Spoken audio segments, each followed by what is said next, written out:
A mentally ill man sat naked and deteriorating in a southern Indiana jail cell for 20 days with no medical attention before he died. It is all laid out in a new report, and it shows a pattern of troubling treatment emerging from the Jackson County Jail.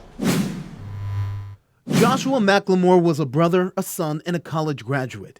And when he came into the Jackson County Jail on July 20th of last year, we now know he was also a bipolar schizophrenic with a history of drug abuse and in distress. He lost nearly 45 pounds in less than 3 weeks behind bars when he had not even been convicted of any crime. Enough said. This report released Wednesday reveals McLemore was locked naked in a padded cell for 20 days, thrashing about and harming himself. He was consistently covered in food, drinks, trash, and urine. It's on video. Investigators say he almost never ate, drank, or slept, yet jail staff never brought in mental health professionals to see him. In fact, he was taken out of that padded room just 3 times for it to be cleaned.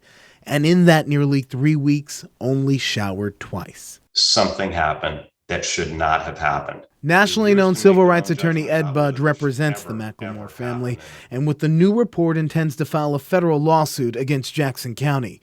McLemore was already in decline before heading to jail. He was picked up naked and disoriented and taken to Schneck Medical Center, then arrested for pulling a nurse's hair.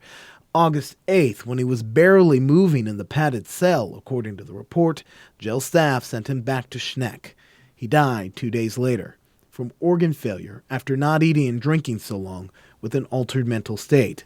Meth withdrawal was listed as a contributing factor. We're going to be fighting hard for the memory of Joshua McLemore. State police concluded McLemore died due to a prolonged lack of attention by Jackson County Jail staff.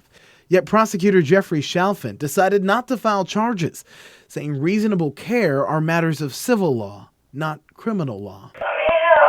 It's the exact same conclusion from the same jail and same prosecutor who found no criminal wrongdoing in the death of Tanisha Chappelle. The Louisville mother died in agony about 3 weeks before McLemore. Audio recordings obtained by WDRB show she begged for help for more than 15 hours.